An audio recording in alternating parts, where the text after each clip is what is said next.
বন্ধুরা, আজকে আবারও চলে এসেছি নতুন আরেকটা রেসিপি নিয়ে। আজকে রান্না করব ফিশ কারি। তো তার জন্য আমি এখানে নিয়েছি মাছ। এখানে আমি মাছটাকে ধুয়ে কেটে বেছে রেখে দিয়েছি। আর তার জন্য নিয়েছি এখানে পেঁয়াজ, আর এখানে নিয়েছি ধনেপাতা। আর মশলাপাতি যা যা লাগবে ওগুলো দেওয়ার সময় আমি একবারে দেখিয়ে দেব।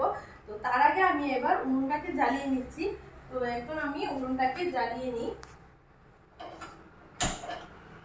কড়াটা গরম হতে হতে আমি এখানে হলুদ আর লবণ দিয়ে মাছটাকে ভালো করে মাখিয়ে নেব।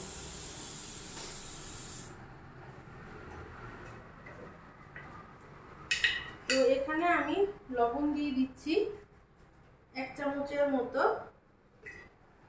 আর দিয়ে দেব এখানে সামান্য পরিমাণে হলদে গুঁড়ো।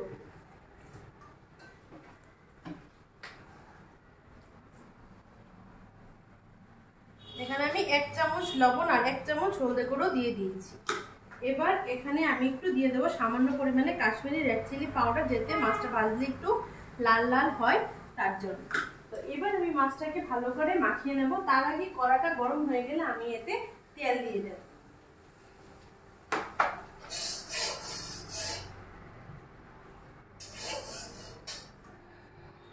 কড়াটা একটু গরম হবে, তো তখন আমি এতে তেলটা দিয়ে দেব। আমার কড়াটা প্রায় মোটামুটি গরম হয়ে গেছে, আমি এবার এতে তেলটা দিয়ে দিচ্ছি।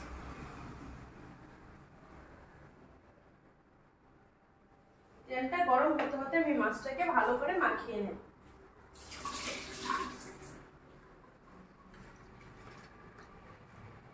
আমি মাছটাকে ভালো করে মাখিয়ে নিচ্ছি। এইগুলো হয়েছে গিয়ে মানে ওই যে ইলিশ মাছের ছোট মাছটা, এইগুলো যেটা আমরা কি যেন বলি, মানে ছোট ইলিশই বলে আমাদের এখানে। এখানে কি নাম কেরালাতে সেটা জানি না, তবে আমাদের এখানে এটাকে ছোট ইলিশই বলে। নামটা ঠিক ভুলে গেছি, আমাকে বলেছিল মাছ কেনার সময় নামটা, কিন্তু ভুলে গেছি নামটা কি। তো আমার এখানে মাছটা মাখানো হয়ে গেছে। তো আমার তেলটা গরম হয়ে গেলে আমি মাছগুলো সবকটা দিয়ে দেব।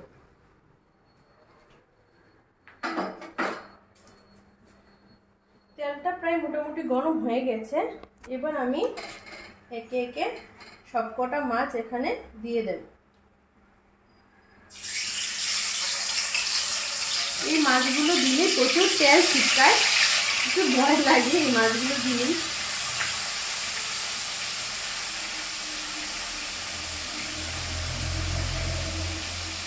আর দেবো না, এই মাছগুলো ভাজা হওয়ার পর তারপরে আমি আবার বাকি মাছগুলো ভাজি।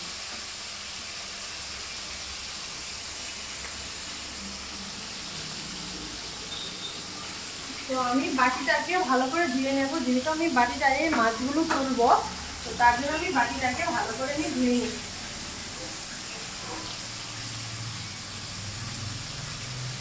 বাটিটা আমি ভালো করে ধুয়ে নিলাম। এবার তেলটাকে আমি একটু হালকা করে চারিদিকে এইভাবে ঘুরিয়ে দেবো, যাতে মাছের গায়ে ভালো করে তেলটা লেগে যায়, না হলে মাছগুলো ভেঙে যাবে। যেহেতু মাছগুলো একটু নরম, আর মাছগুলো কাটতে গিয়েই এমনিতেই একটু নরম হয়ে গেছে, তার জন্য আমি তেলটাকে একটু ভালো করে এইভাবে করে একটু ঘুরিয়ে দিচ্ছি, যাতে মাছটা না ভাঙে আর এবং ভালো করে ভাজাটা হয়। কারণ যেহেতু আমি ঝোল বানাবো, তার জন্য মাছটাকে আমি একটু ভালো করেই ভাজবো, না হলে মাছটা ভেঙে যাবে ঝোলে দিলে আর কি।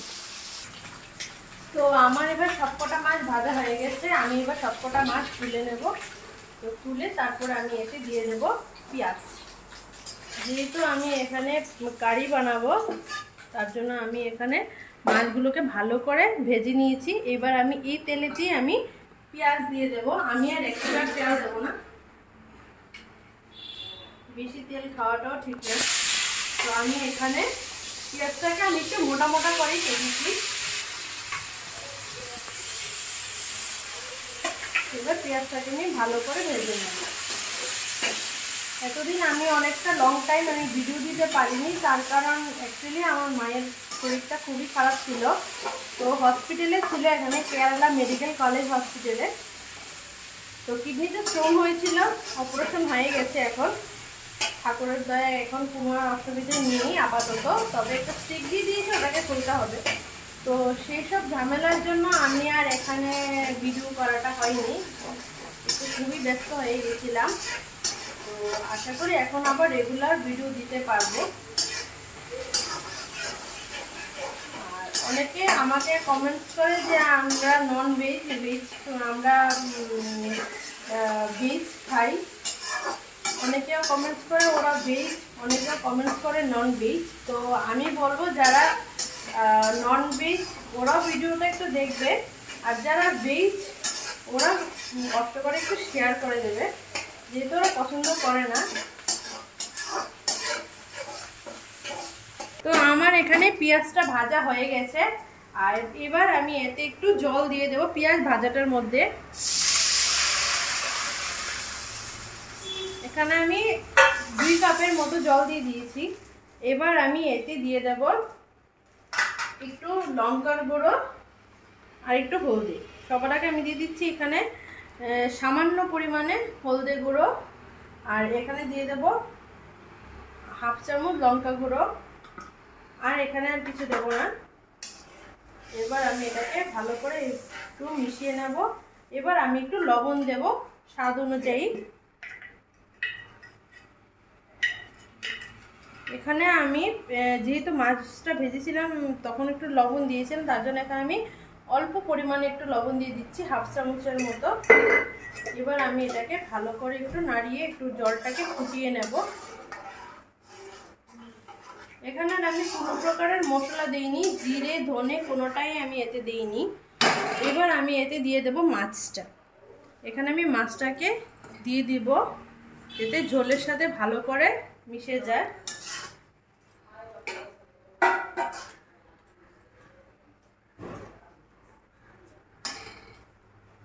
মাছটাকে একটু ঝোলের মধ্যে একটু চাপা দিয়ে দেবো এইভাবে, যাতে ঝোলটা মাছটার ভিতরে ভালো করে ঢোকে।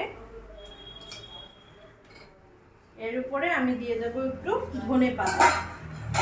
এখানে আমি ঝোল বেশি দেব না, ঝোলটাকে একদম অল্প করে দিয়েছি যাতে ঝোলটা শুকিয়ে শুধু মাছটাই থাকে, ঝোলটা একটু হালকা গায়ে গায়ে লেগে থাকে। আর তার সাথে দিয়ে দিয়েছি একটু সামান্য পরিমাণে ধনে পাতা। এবার মাছটাকে আমি একটু হালকা হাতে এইভাবে একটু নাড়িয়ে দেব, যাতে ধনেপাতাটা মাছটার ভিতরে মানে ঝোলের সাথে মিশে যায় আর ফ্লেভারটা ভালো আসে। তার জন্য এই ঝোলটা অসুস্থ যারা আছে ওরাও খেতে পারবে, কোনো অসুবিধা নেই। এতে আমি বেশি মশলা দিইনি। আর যদি অসুস্থ কেউ খেতে চায় তাহলে লঙ্কার গুঁড়োটাকে অ্যাভয়েড করে দিলেই হয়ে যাবে, তখন কোনো অসুবিধা হবে না। এবার এইভাবে একটু ঝোলটা একটু ফুটবে, ঝোলটা ফুটে যখন ঝোলটা একটু হালকা পরিমাণে শুকিয়ে যাবে তখন আমি মাছটাকে নামিয়ে নেব। তো মাছটা একটু ঝোলটা একটু শুকিয়ে আসছে, তো মাছটাকে আমি আরেকটু এইভাবে একটু নাড়িয়ে দেব। যেহেতু আমি ঝোলটা কিন্তু একদমই রাখবো না, ঝোলটা একটু শুকিয়ে যাবে, একদমও শুকিয়ে যাবে না, মানে যতটা খাওয়া যায় ততটাই রাখবো। বেশি ঝোল খেতে ভালো লাগে না, যারা ঝোল খেতে পছন্দ করে ওরা রাখবেন, এটা কোনো ব্যাপার না। কিন্তু যারা ঝোল খেতে পছন্দ করেন না তাহলে ওটাকে শুকনো শুকনো রাখবেন। আর আমি আবারও বলছি, যদি কোনো অসুস্থ ব্যক্তি থাকে তাহলে লঙ্কার গুঁড়োটাকে অ্যাভয়েড করে দেবেন, আদারওয়াইজ সব কিছুই দেওয়া যাবে। এখানে সেরকম কোনো কিছুই দেওয়া নেই যে খেতে পারবে না। আর এখানে আমি জিরে ধনে কোনোটাই আমি ব্যবহার করিনি, এখানে শুধু আমি সামান্য পরিমাণে শুকনো লঙ্কার গুঁড়োটাকে দিয়েছি।